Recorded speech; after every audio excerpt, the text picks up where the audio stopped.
Halo, nama saya Orzativa Apriani. Saya dari kelompok 4 akan menjelaskan mengenai seorang filsuf Eropa bernama René Descartes.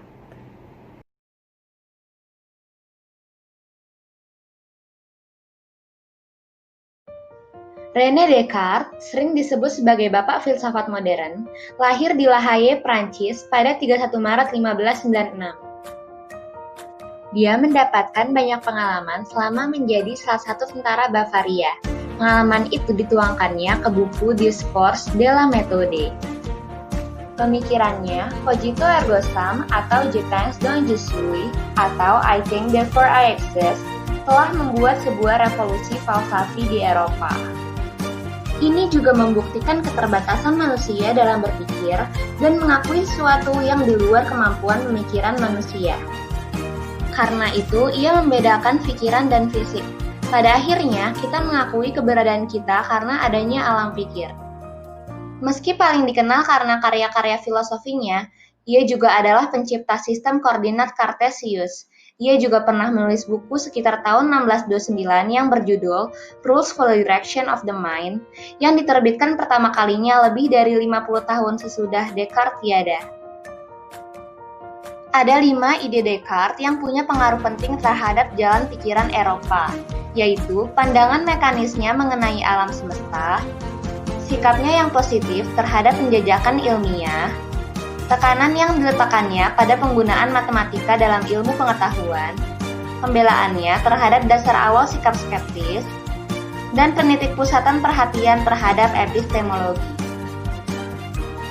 Karya filsafatnya yaitu Principia Philosophiae tahun 1685. Ia dengan misi filsafatnya berusaha mendapatkan pengetahuan yang tidak dapat diragukan.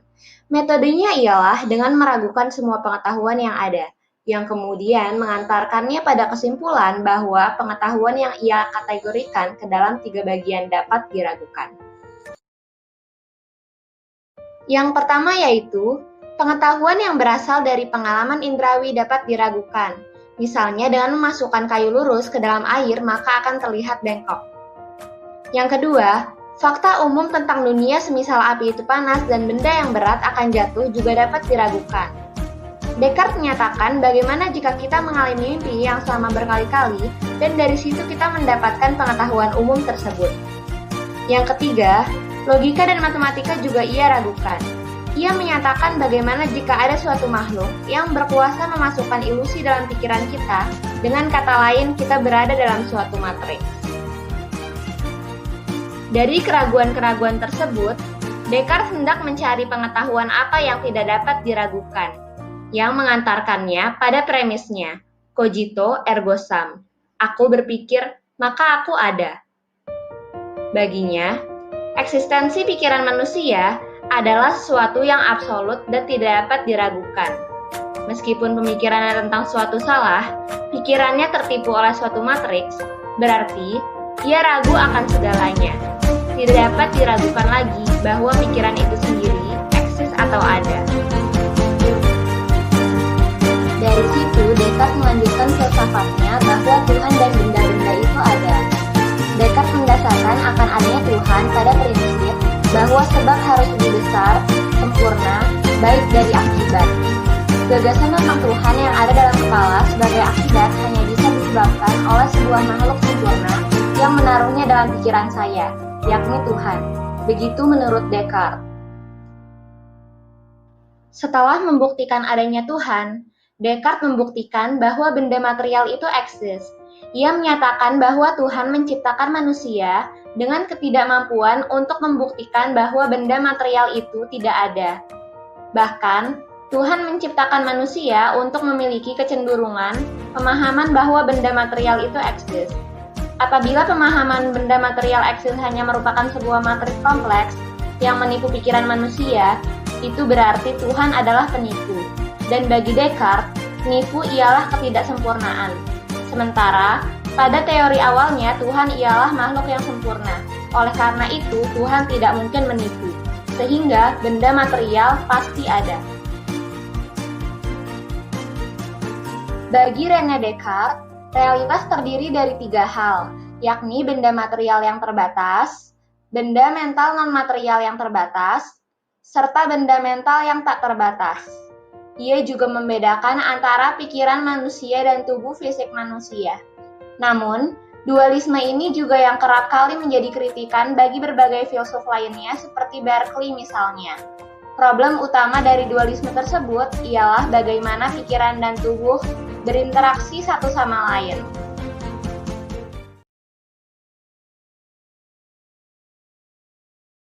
Sekian penjelasan saya mengenai René Descartes. Mohon maaf apabila video ini masih banyak terdapat kekurangan.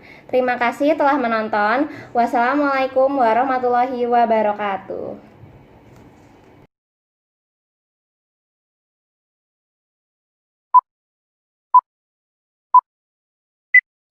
Assalamualaikum warahmatullahi wabarakatuh. Perkenalkan, nama saya Raisa Ariana.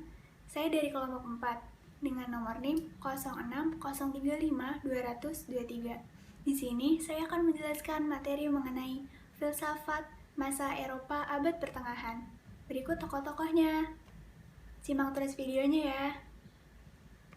Filsafat Eropa abad pertengahan dengan tokoh Agustinus. Nah, siapa sih Agustinus itu? Beliau adalah seorang filsuf dan teolog Kristen awal, yang tulisannya memengaruhi perkembangan kekristenan Barat dan filsafat Barat. Agustinus atau Saint Augustine lahir pada tanggal 13 November 354 Masehi di Tagaska, Numidia, atau yang sekarang dikenal dengan Algeria, yaitu negara bagian Afrika Utara, dan meninggal pada 28 Agustus 430 Masehi pada usianya 75 tahun. Pendidikan awal yang diterimanya ialah dalam bidang gramatika dan aritmatika. Sejak mudanya, ia telah mempelajari bermacam-macam aliran filsafat, antara lain Platonisme dan skeptisisme. Namun setelah mempelajarinya, ia tidak setuju dengan pemikiran skeptisisme karena bertentangan dengan pemikiran batiniah. Ia sependapat dengan pemikiran Plato, yaitu Platonisme yang pernah kita pelajari sebelumnya.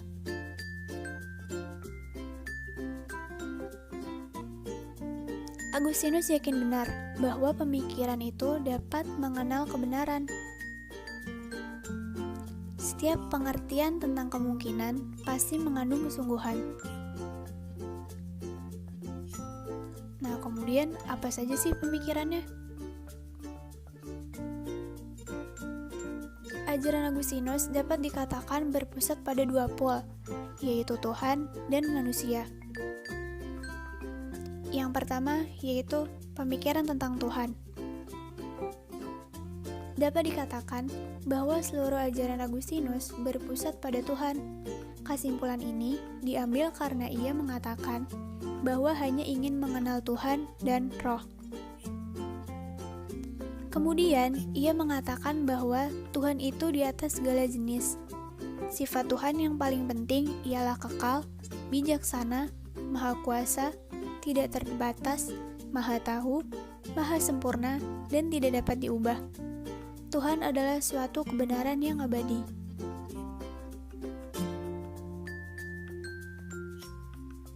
Yang kedua adalah pemikirannya tentang manusia. Menurut pendapatnya, jiwa itu imaterial. Agustinus membuktikan imaterialnya jiwa dengan mengatakan bahwa jiwa itu di dalam badan, ada di mana-mana, dalam tempat dan waktu yang sama. Bila jiwa itu material, ia akan terikat pada tempat tertentu di dalam badan. Menurut Agustinus, jiwa tidak mempunyai bagian, akan tetapi jiwa mempunyai 3 kegiatan pokok, yaitu mengingat, mengerti, dan mau. Oleh karena itu, hal tersebut digambarkan sebagai ketritunggalan alam atau yang dikenal dengan The Cosmic Trinity. Kemudian masuk ke dalam kesimpulan. Kesimpulannya yang pertama, Agustinus dianggap telah meletakkan dasar-dasar pemikiran abad pertengahan, mengadaptasikan Platonisme ke dalam idea-idea Kristen. Yang kedua, sejak zaman Agustinus, orang Barat lebih memiliki sifat introspektif. Karenanya, hubungan diri dengan Tuhan menjadi lebih penting. Yang ketiga, pendapat bahwa semua akal pikiran serta keimanannya berasal dari Tuhan. Jadi, sebab awal dari hakikat kita adalah berasal dari Tuhan. Sekian, kurang lebihnya mohon maaf. Terima kasih. Assalamualaikum warahmatullahi wabarakatuh. Nama saya Siti Roma Hoirunisa dari kelompok 4. Di sini saya akan menjelaskan tentang Thomas Hobbes. Thomas Hobbes. Thomas berasal dari Inggris. Ia lahir di Millsbury, Wiltshire, Inggris 5 April 1588 dan meninggal di Derbyshire, Inggris 4 Desember 1679. Thomas adalah seorang filsuf Inggris yang beraliran empirisme. Thomas juga memiliki pengaruh terhadap seluruh bidang kajian moral di Inggris serta filsafat politik. Selain di Inggris, ia juga terkenal di Eropa daratan karena dulu ia pernah menjadi tutor para bangsawan. Dan selain dikenal sebagai filsuf, Thomas juga terkenal sebagai ahli matematika dan sarjana klasik. Menurut pemikiran Thomas, konsep manusia dilihat dari sudut pandang empirisme dan materialisme. Apa hubungan empirisme dengan filsafat? Empirisme menyatakan bahwa pengalaman adalah asal dari segala pengetahuan. Dan menurut Thomas, filsafat adalah suatu ilmu pengetahuan tentang efek-efek atau akibat-akibat berupa fakta yang dapat diamati. Jadi, hubungannya adalah suatu pengetahuan didapatkan dari pengalaman yang pernah kita alami, yang bersifat fakta. Dan penggambaran tentang apa saja tanpa pengalaman adalah hayalan belaka. Apa hubungan materialisme dengan filsafat? Jadi, materialisme itu sudah tergabung di dalam filsafat yang dinamakan filsafat materialisme, yaitu suatu paham yang menyatakan bahwa hal yang dikatakan nyata adalah materi. Paham ini tidak meyakini adanya alam spiritual sebagai pengatur kehidupan manusia, tetapi lebih menekankan kepada materialis yang bersifat nyata. Thomas juga meyakini bahwa manusia termasuk pikirannya dan bahkan Tuhan terdiri dari materi. Thomas menyatakan hanya ada 4 bidang di dalam filsafat, yaitu yang pertama geometri, yang merupakan refleksi atas benda-benda dalam ruang. Yang kedua fisika, yang merupakan refleksi timbal balik benda dan gerak mereka. Ketiga adalah etika, yang dalam pengertian Thomas dekat dengan psikologi. Maksudnya, refleksi atas hasrat dan perasaan manusia serta gerak-gerak mentalnya. Yang keempat adalah politik. Politik adalah refleksi atas intuisi-intuisi sosial. Thomas menyatakan bahwa keempat bidang tersebut saling berhubungan satu sama lain.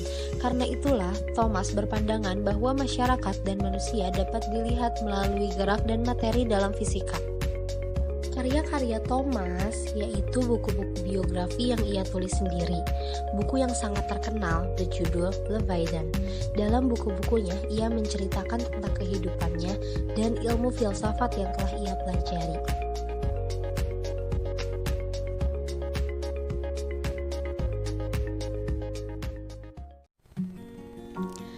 Assalamualaikum warahmatullahi wabarakatuh. Halo semuanya, perkenalkan nama saya Sri Barokatul Aulia Putri dari Prodi Psikologi Universitas Al-Azhar Jakarta.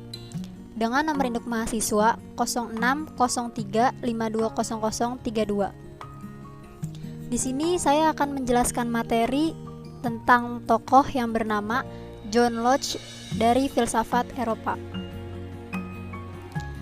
Biografi tentang John Locke. John Locke dilahirkan pada tanggal 28 Agustus 1632 di Warrington, Somerset, negara Inggris.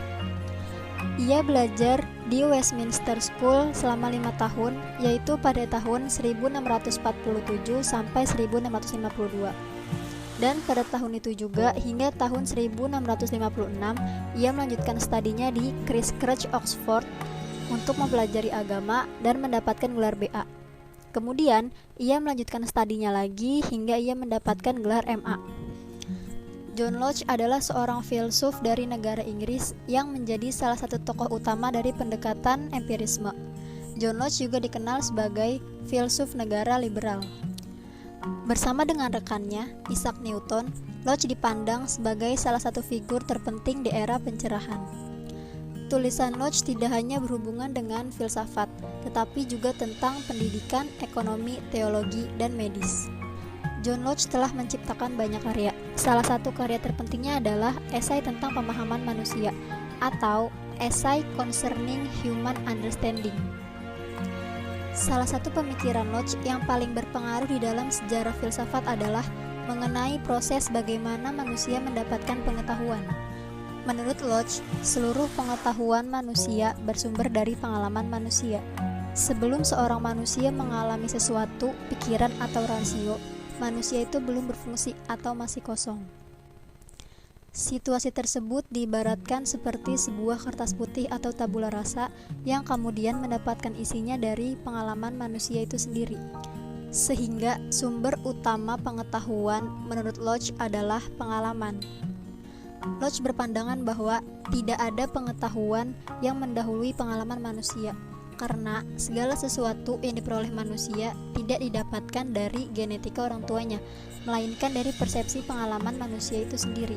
Tesis tabula rasa, Locke menolak sebuah anggapan bahwa seorang anak kiai, petani, seniman, atau pedagang belum tentu memiliki pengetahuan yang sama dengan orang tuanya. Kenapa? Karena pengetahuan tidak diwariskan sejak lahir, melainkan didapat dari pengalaman dan interaksi dengan lingkungannya. Anggapan ini juga menguatkan sebuah pandangan bahwa seseorang yang berteman dengan tukang minyak wangi akan mendapatkan harumnya, sementara seseorang yang berteman dengan maling akan menjadi maling juga. Teori Locke memberikan sebuah pilihan kepada manusia untuk menentukan nasibnya sesuai dengan pilihannya sendiri. Ragam pengalaman manusia. Locke memberikan ada dua macam pengalaman manusia, yaitu pengalaman lahiriah dan pengalaman batiniah. Pengalaman lahiriah adalah pengalaman yang menangkap aktivitas indrawi, yaitu segala aktivitas material yang berhubungan dengan panca indera manusia. Sedangkan pengalaman batiniah terjadi ketika manusia memiliki kesadaran terhadap aktivitasnya dengan cara mengingat. Kedua bentuk pengalaman inilah yang akan membentuk pengetahuan melalui proses selanjutnya. Pemikiran Locke terhadap pikiran manusia telah membawa pengaruh dalam bidang psikologi dan epistemologi. Beberapa filsuf dan pemikir setelahnya yang dipengaruhi Locke adalah David Hartley, Joseph Priestley, Francis Hutcheson, James Mill, dan Etienne Condillac. Mereka mendapat pengaruh Locke dalam hal menganalisis pengalaman manusia berdasarkan unsur pengetahuan kombinasi tersebut dan asosiasi yang terjadi. Berikut ini akan saya tampilkan dua karya lagi yang terpenting yang diciptakan oleh John Locke.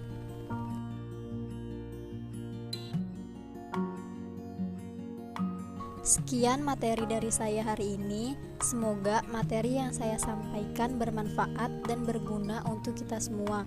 Kurang lebihnya mohon maaf. Wassalamualaikum warahmatullahi wabarakatuh.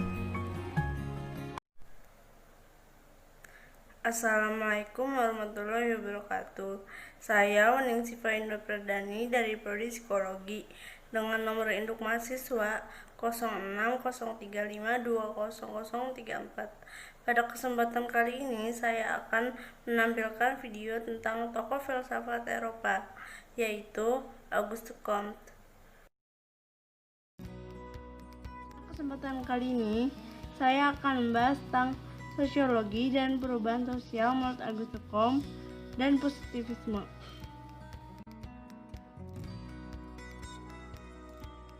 Faktor kelahiran sosiologi. Para ahli percaya bahwa kelahiran sosiologi didorong oleh faktor krisis yang terjadi di dalam masyarakat. Leyendecker pada tahun 1983 menyatakan bahwa kelahiran sosiologi berkaitan dengan serangkaian perubahan serta krisis yang berlangsung di Eropa Barat. Adapun latar belakang pemikiran Auguste Comte dalam hal pengembangan sosiologi adalah terjadinya revolusi Prancis, perkembangan filsafat sosial di Prancis pada abad 18 yang membuat kajian tentang ilmu sosial semakin ramai. aliran reaksioner dari para ahli pikir teokratik, sehingga muncul pemikiran untuk merobohkan kekuasaan dari para teokratik. Dan yang terakhir, lahirnya aliran yang dikembangkan oleh para pemikir sosialistik terkait sosiologi dan perkembangannya.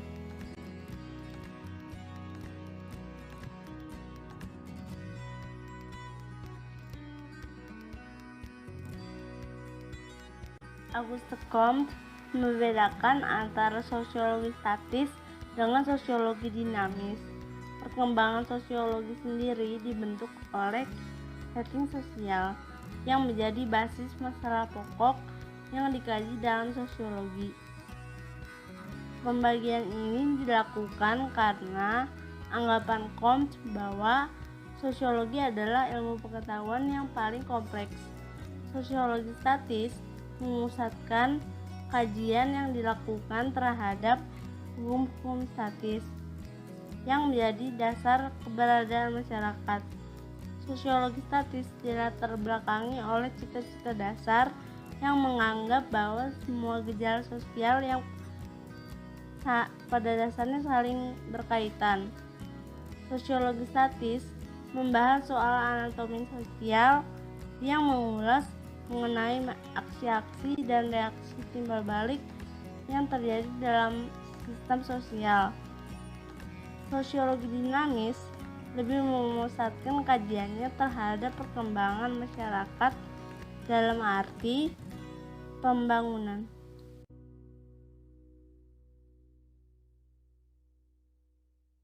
Bagi Comte, perubahan sosial sendiri merupakan bagian dari gejala yang dapat melekat di dalam masyarakat yang dinamis. Menurutnya, perubahan sosial ini dapat terjadi karena latar belakang material maupun non-material. Pada masa Comte, masyarakat mengalami perubahan sosial dari masyarakat tradisional menuju masyarakat modern. Perubahan ini mengakibatkan terjadinya berbagai goncangan dalam masyarakat tersebut, seperti memudar atau bahkan menghilangnya pola-pola tradisi yang dimiliki oleh masyarakat dahulu. Contoh perubahan sosial yang terjadi, misalnya terjadi pada proses pengelolaan bahan bangunan. Jika dahulu masyarakat membangun rumah dengan memanfaatkan kegotong royongan, kini masyarakat sudah tidak banyak yang menerapkan cara tersebut. Masyarakat modern lebih banyak memilih membayar tukang bangunan untuk menyelesaikan proses pembangunan rumah mereka.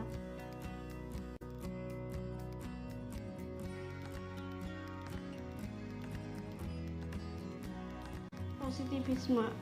Keyakinan dasar aliran ini berakar dari paham ontologi yang menyatakan bahwa realitas ada dalam kenyataan yang berjalan sesuai dengan hukum alam.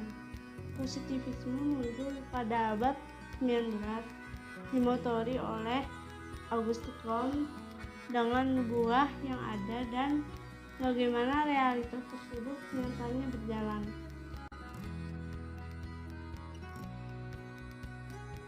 Positivisme ada 3. Yang pertama, positivisme sosial, penjabaran lebih jauh dari kebutuhan masyarakat dan sejarah. Yang kedua, positivisme evolusioner. Positivisme ini berangkat dari fisika dan biologi, digunakan doktrin evolusi biologik. Yang ketiga, positivisme kritis, memandang sesuatu adalah serangkaian relasi indrawi dan pemikiran kita adalah persepsi atau representasi dari sesuatu tersebut.